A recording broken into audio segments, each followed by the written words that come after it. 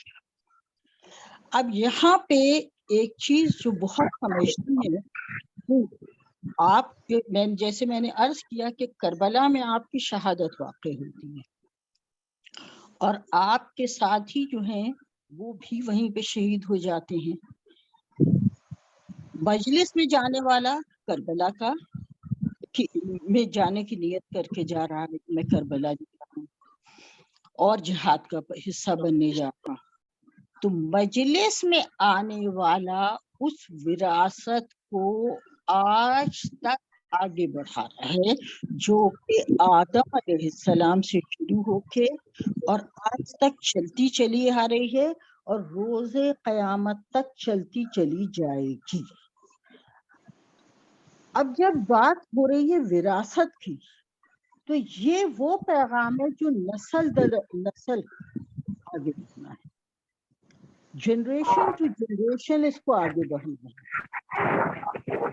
یعنی یہ ہے کہ جو کام ماں باپ کر رہے ہیں وہی انہیں اپنی اولاد کو دینا ہے اور اس اولاد کو اپنے سے اگلی نسل کو دینا ہے. اس چیز کو ہمیں سمجھنا اس لیے بہت زیادہ ضروری ہے کہ جو کام ہمیں نسل آگے بڑھانا ہے اس کو اس میں حصہ لینے کے لیے ہمیں اپنی موجودہ ہر نسل کو اس میں شامل کرنا ہے. یعنی کہ ہمیں اپنی اولاد کو اس عمل کا حصہ ماں کے پیٹ سے بنانا ہے. چیز جو ہے سمجھنے کی وہ یہ ہے کہ جب مجلس حسین بپا ہوتی ہے, جب ہم فرش عزا بچھاتے ہیں اور اس میں ہم لوگوں کو بلاتے ہیں تو اس میں مختلف عمر کے حصے کے لوگ شرکت فرماتے ہیں. یہاں اس چیز کو سمجھنا بہت ضروری ہے کہ ان ہر ایک کی اپنے ساتھ اپنی اپنی ذمہ داریاں بھی ہوتی ہیں, شرکاء کی بھی ذمہ داری ہوتی ہے اور فرش بچھانے والے کی بھی ذمہ داری ہوتی ہے, ممبر پہ آنے والے کی بھی ذمہ داری ہوتی ہے. اور تینوں کو ضروری ہے اس چیز کو سمجھنا کہ یہ ذمہ داری پورا کرنے کے لیے انہیں سنت محمد صلی اللہ علیہ وآلہ وسلم, اہل بیت علیہ السلام کی سنت اور قرآن پاک کے پیغامات پہ نظر رکھ کے آگے بڑھنا ہوگا. حضرت صلی اللہ علیہ وآلہ وسلم کا ایک بہت ہی مشہور جو عمل ہے اور جس کو ہم اکثر و بیشتر اپنی تقاریر میں تذکرہ بھی کرتے ہیں, وہ یہ ہے کہ جب بھی آپ کے نواسے حسنین علیہ السلام آپ کی خطبے کے درمیان تشریف لاتے تھے اور آ کر آپ کی گودی میں بیٹھ جاتے تھے تو آپ اپنا خطبہ روکتے نہیں تھے, انہیں محبت سے گود میں بٹھا لیا کرتے تھے. جب آپ اپنی سجدے میں ہوتے تھے اور حسنین علیہ السلام آ کر آپ کی پیٹھ پہ سوار ہو جاتے تھے تو آپ سجدے کو طول دے دیتے تھے, انہیں ہٹا نہیں دیتے. یہ معصومین ہیں. ہمارا تو عقیدہ کامل یہ ہے کہ جس وقت امام برحق کی اس دنیا میں پیدائش ہوتی ہے تو وہ معصوم ہوتے ہیں اور پورا علم اپنے ساتھ لے کر آتی ہیں. انہیں کیا معلوم نہیں ہے ائمہ اہل بیت علیہ السلام کو کہ ہم جو عمل کر رہے ہیں اس وقت ہمارے نانا کسی کام میں مصروف ہیں, لیکن ایک پیغام اپنے کنیز الغلاموں کو دینا منظور ہے. ہمیں بتایا جا رہا ہے کہ اپنے میں یہ برداشت پیدا کرو کہ تمہاری محفل میں انشاءاللہ ہر عمر کا انسان تشریف لائے گا اور وہ جو ہے وہ اس محفل کو اگلی نسلوں میں پہنچانے کا ذریعہ بننے والا ہے. وہ جو 1,24,000 انبیاء گزرے ہیں, جو پروردگار کے ولی برحق گزرے ہیں, ان سب کی علم کا وہ وارث بننا چاہتا ہے, ان سب کے علم کو لے کے وہ آگے بڑھنا چاہتا ہے. اس لیے تمہارا یہ فرض بنتا ہے کہ تم اس کو اپنے طریقے سے اپنی محفل میں شرکت کی دعوت دو۔ اب یہاں ظاہر ہے کہ ماؤں کی بھی ایک ذمہ داری آ جاتی ہے کہ وہ اپنے بچوں کی مصروفیت کا کوئی انتظام کریں، لیکن وہ ساتھ میں بچوں کو لے کر آئیں مجلس میں، کیونکہ جو بچہ بچپن سے مجلس کے فرش پہ آ کے بیٹھے گا اسے عادت پڑ جائے گی اس فرش کی۔ میں اپنا ذاتی ایک تجربہ آپ کو بتاتی ہوں کہ میری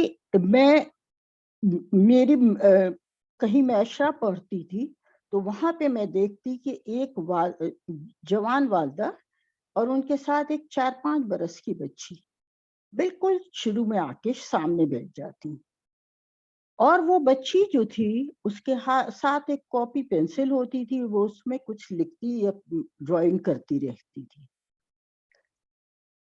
جب عشرہ ختم ہوا تو والدہ نے مجھے وہ کاپی دکھائی۔ اس کاپی میں اس چھوٹی سی بچی نے جو کچھ اس کی سمجھ میں اس مجلس میں آیا تھا اس کو اپنے طریقے سے ان خیالات کو ڈرائنگ کی شکل میں اس نے ہمارے لیے پیش کیا تھا۔ یعنی کہیں پہ اس نے دریا کا پانی بنا رکھا تھا، کہیں پہ اس نے گھوڑے کی شکل بنا رکھی تھی، کہیں پہ اس نے جو سامنے عزاخانہ لگا ہوا تھا اس کو بنا رکھا تھا، کہیں پہ اس نے جو جھولا عزاخانے میں رکھا ہوا تھا اس جھولے کی شبیہ بنانے کی کوشش کی تھی۔ عرض یہ کرنا چاہ رہی ہوں کہ اس بچی نے اپنے طریقے سے اور جتنا کچھ وہ سمجھ پائی تھی، جو ایبزارب کر پائی تھی، اس کو اس نے اپنے اندر لے کے اپنے خیالات کے ذریعے سے اس کاپی میں نقل کیا تھا۔ تو بات یہ تھی کہ اگر اس بچی کی ماں اس کو لے کے اور محفل میں نہ آتی اور فرش پہ نہ بٹھاتی، اس بچی کو یہ پیغام نہ ملتا اور وہ کبھی بھی آگے بڑھ کے نہ سوچتی کہ میں بڑی ہو کے کیا کرنے والی ہوں۔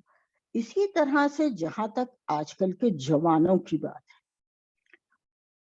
بہت معذرت کے ساتھ عرض کرنا پڑتا ہے، ہماری کم از کم کراچی کی حد تک تو میں یہ چیز دیکھ رہی ہوں کہ بہت ہمارے جوانوں کی مجالس میں شرکت کم ہو رہی ہے۔ اس کا ایک جو بہت بڑا وجہ ہے جو میں نے ان سے پوچھا اور جس پہ ان کا جواب یہ ہوتا ہے کہ ہمارے لیے زبان کو سمجھنا بڑا مشکل ہوتا ہے۔ ہم اتنی زیادہ جو سلیس یعنی جو پیور اردو ہے وہ ہمارے لیے سمجھنا بڑا مشکل ہو جاتا ہے، ہم سمپل زبان سمجھنا چاہتے ہیں۔ اس سلسلے میں ایک دفعہ ہماری آج سے کوئی سمجھے خاصے عرصے پہلے کی بات بتا رہی ہوں، گفتگو ہوئی علامہ غروی صاحب سے، عقیل غروی صاحب سے، اور ان سے ہم نے کہا کہ مولانا کچھ عجیب سا لگتا ہے کہ اب انگلش کی مجالس پہ بڑا زور ہوتا جا رہا ہے۔ تو مولانا نے فرمایا کہ آپ کو اس لیے عجیب لگتا ہے کیونکہ آپ نے بچپن سے اردو کی مجالس سنی ہے۔ جس وقت ہندوستان میں اردو کی مجالس کا سلسلہ شروع ہوا تھا کہ تو جو علماء تشریف لائے تھے نجف سے پڑھ کے، ان کے لیے یہ حیران کن تھا کہ عربی زبان کے علاوہ بھی مجالس ہو سکتی ہیں، فارسی زبان کے علاوہ بھی مجالس ہو سکتی ہیں۔ تو اسی طریقے سے آپ کو بھی کچھ عرصے میں عادت پڑ جائے گی اور آپ کو بھی انگلش کی مجالس صحیح لگنا شروع کر دیں گی۔ اس کا مطلب یہ نہیں کہ ہم اردو کی مجالس ختم کر دیں، اس کا مطلب یہ ہے کہ ہم اپنی مجالس میں اس قسم کا ماحول پیدا کریں کہ ہمارا یوتھ اس میں دلچسپی، دوسرے یوتھ کو ہم اپنی مجالس میں کے مشورے کا حصہ بنائیں۔ دیکھیں ہمارے ہاں یہ ہوتا ہے کہ جو بزرگ ہیں وہ تو چاہے گھر کا مجالس ہوں اور چاہے وہ مختلف امام بارگاہوں اور مساجد کی مجالس ہوں، بزرگ اس میں زیادہ تر جو ہیں وہ مینجمنٹ میں بھی ہوتے ہیں اور انتظامیہ میں آگے پیچھے ہر طرف وہی ہوتے ہیں۔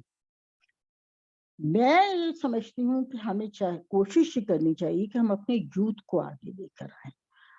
حد یہ کہ جن مقررین کو ہم موقع دیں گے اپنے ہاں مجالس کا، اس کے لیے بھی ہم اپنے یوتھ سے مشورہ کریں اور ان سے پوچھیں کہ کس کو آپ سننا پسند کریں گے.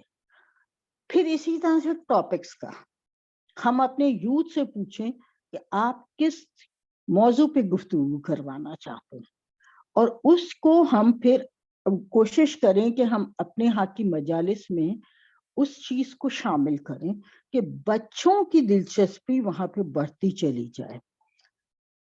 اب اس چیز کو اس لیے سمجھنا بہت زیادہ ضروری ہو گیا ہے کیونکہ آج جو کام ہم کر رہے ہیں کل وہ ہمارے بچوں کو آگے لے کے جانا ہے، اور ہمارے بچے صرف ان ملکوں میں محدود نہیں رہیں گے جن ملکوں میں اردو زبان بولی جاتی ہے. وہ اب پھیل کے دنیا کے ان ملکوں میں جا چکے ہیں جہاں پہ انگریزی زبان کا بہت زیادہ زور ہے، جہاں پہ دوسری زبانیں استعمال کی جا رہی ہیں. تو وہاں پہ بھی یہ پیغام حق بڑھنا ہے. دیکھیں، توحید جو ہے وہ بنیاد ہے اس کائنات کی. یہی وجہ ہے کہ وراثت انبیاء حسین علیہ السلام سے شروع ہو کے ہم سب تک آ رہی ہے، اور آپ سے پہلے آدم علیہ السلام سے شروع ہوئی. آدم علیہ السلام کی وراثت بڑھتے بڑھتے، یعنی امام حسین علیہ السلام کو جب ولید نے بلایا تھا مدینہ میں، مدینہ کے گورنر ولید نے جب آپ کو بلایا تھا اور یہ بتانے کے لیے کہ معاویہ کا انتقال ہو گیا ہے اور یزید اب تخت پہ بیٹھ چکا ہے اور آپ کو بیعت کرنی ہے، تو میرے آقا نے جو جواب دیا تھا وہ یہ تھا کہ انا اہل بیت نبوہ و معدن الرسالہ. ہم اہل بیت ہیں تمام انبیاء کا، اور ہم کانے ہیں، ہم مائنز ہیں تمام رسالت کے علم کی. صرف حضرت صلی اللہ علیہ وآلہ وسلم کا اپنے کو اہل بیت نہیں بتایا تھا، تمام انبیاء کا اہل بیت بتایا تھا. اب جب ہم اس وراثت کو عزا کے ذریعے سے آگے لے کے چل رہے ہیں تو اب ہماری ذمہ داری یہ بن جاتی ہے کہ ہم اس وراثت کے لیے اپنے کو اس طریقے سے تیار کریں کہ ہم اگلی نسلوں میں اس کو منتقل ساتھ ساتھ کرتے رہیں. یعنی جس طرح سے ہم فرش بچھا رہے ہیں ہماری اگلی نسل بھی فرش بچھائے، مگر اپنے زمانے کے حساب سے بچھائے، اپنی زمانے کی ضرورت کو دیکھتے ہوئے بچھائے، اپنی جس جگہ پہ وہ رہ رہے ہیں اس جگہ کے اس مقام کی ضرورت کو دیکھتے ہوئے بچھائے.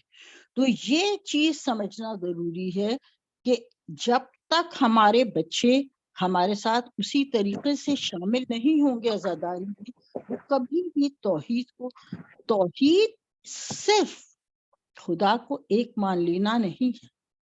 توحید تمام مخلوق خدا کو ایک ساتھ آگے کی طرف بڑھانا ہے، ان کو سفر بہتری میں اپنے ساتھ آگے لے کر جانا ہے توحید. اور یہی چیز سمجھ کے ہمیں اپنے تمام نسلوں کے لیے اس طرح سے انتظام کرنا ہے کہ جو عزاداری میری بی بی سلام اللہ علیہ کی وراثت ہمیں ملی ہے، اور جو عزاداری میرے آقا سجاد علیہ السلام سے، دیکھیں جو بات سمجھنے کی ہے، ابھی میری بی بی نے 72 شہداء کو دیکھا ہے. ابھی میری بی بی نے اپنے بہت زیادہ جنس بھائی سے، ان کو عشق کی حد تک محبت تھی، ان بھائی کا گلا اپنی نگاہوں کے سامنے کرتے ہوئے دیکھا ہے. لیکن میری بی بی جو ہیں وہ فوری طور پہ عزا کا کام شروع کر رہے ہیں، اور آپ بازاروں میں، زندانوں میں، درباروں میں مجلس حسین بابا کر رہی ہیں. یہی چیز جو ہے ہمیں بھی کرنی ہے کہ ہر موقع کے محل کے حساب سے اپنے کو لے کے آگے بڑھنا ہے اور اس وقت کی اور اس جگہ کی ضرورت کو دیکھتے ہوئے اپنے کام کو جاری رکھنا ہے، لیکن اپنی اولاد کو اس کا حصہ بنانا ہے. اپنی اولاد کو اس طرح سے اس کا حصہ بنانا ہے کہ ہماری اولاد اس کے فرش بچھانے کے عملی طور پہ بھی حصہ بنے. اس کے بعد اس میں وہ ہر چیز میں مشورے میں ہمارے ساتھ ساتھ ہو. جو کوئی بھی جس جگہ وہ کام کر سکتے ہیں. دیکھیں جو اس وقت کام شازیہ نے شروع کیا ہے یہ اس عزا کو آگے بڑھانے کا ایسا بہترین عمل ہے جو ہم سب کے لیے سبق آموز طریقہ ہے. ابھی ماہ محرم کی آمد ہے کہ یہ شازیہ نے پروگرام اور سیمی نے یہ پروگرام ہم سب کے لیے ارینج کیا ہے تاکہ ہم اپنے ضمیر کو جگائیں اور اس چیز کے لیے تیار کریں کہ ہمیں کس طریقے سے اس عزا کو نہ صرف اپنے لیے بڑھانا ہے بلکہ ہمیں اپنی اولاد کو اس میں شامل کرنا ہے، اپنی اگلی نسلوں کو ساتھ لے کے چلنا ہے اور ہمیں ان معصوم بچوں کو جو آج ماں کی گود میں ہے کل کے لیے تیار کرنا ہے کہ وہ اس عصا کے وارث بننے والے ہیں. تو یہ چیز جو ہے ہمارے لیے اتنی بڑی اس وقت یاد دہانی کا ذریعہ بنی ہے اور یہی چیز اصل میں توحید ہے، یہی چیز اصل میں وحدانیت ہے. خدا پر اللہ تعالیٰ کو وحدہ لا شریک اس طرح سے سمجھنا کہ جو بھی عمل وہ ہمارے لیے پسند کرتا ہے وہی عمل ہم دوسرے کے لیے بھی پسند کریں اور اس میں آنے والی نسلوں کے لیے بھی ہم یہ چاہیں کہ اگر آج ہم عزا کے فرش سے سبق آموز پیغام لے کے اٹھ رہے ہیں کل کو ہماری نسلیں جو ہیں ان کے لیے بھی یہ فرش اسی طرح بیچتا رہے. یہ اسی وقت جب ممکن ہے جب ہم انہیں اس کا حصہ آج بنائیں گے. جب وہ آج اس کا حصہ بنیں گے تو کل وہ اس کو لے کے آگے بڑھیں گے. دوسری چیز جو بہت اہم ہے وہ ہمیشہ ہماری کوشش یہ ہونی چاہیے کہ ہم جو دنیا میں آج کل حالات چل رہے ہیں ان کو اپنے پیغام میں شامل کر کے اور یہ دیکھیں کہ یہ حالات جو ہیں یہ معرکہ حسینی جہاد حسینی سے کتنے قریب تر حالات چل رہے ہیں. وہ دنیا کا کوئی بھی حصہ آپ جہاں بھی دنیا میں رہ رہے ہوں گے آپ اپنے ارد گرد جب نظر ڈالیں گے تو آپ کو یہ محسوس ہوگا کہ واقعی میرے آقا حسین علیہ السلام کو امر بالمعروف و نہی عن المنکر کے مشن پہ کیوں اٹھنا پڑا تھا. جو حالات اس وقت تھے وہی حالات کل تھے وہی حالات آج ہیں اور اگر ہم نے آج ان پہ توجہ نہیں دی تو خدا نہ خواستہ کل بھی وہی حالات ہوں گے.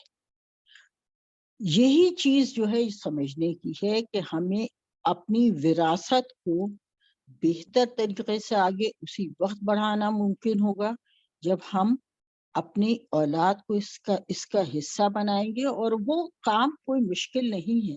میں بس اب آخر میں آپ کو اپنا ایک آنکھوں دیکھا واقعہ عراق کا بتاتی ہوں کہ ہم وہاں زیارت پہ گئے ہوئے تھے. یہ وہ زمانہ تھا جب داعش کا وہاں پہ بہت زور تھا اور روزانہ عراقیوں کے ہزاروں کی تعداد میں شہادت کے رتبے پہ پہنچتے تھے. ایک دن ہم لوگ قلعہ زینبیہ پہ کھڑے ہوئے تھے تو ہم نے دیکھا کہ سامنے ایک دولہا کی گاڑی آ کر رکھی ہے، پوری سجی سجائے دولہا کی گاڑی آ کے رکھی ہے. لیکن ہم نے دیکھا اس گاڑی میں سے جو خواتین نکلی ہیں وہ اپنے سر پیٹ رہی ہیں اور باقاعدہ رو رہی ہیں. پھر ایک دم پیچھے جو وین آ کے رکی تھی اس میں سے ایک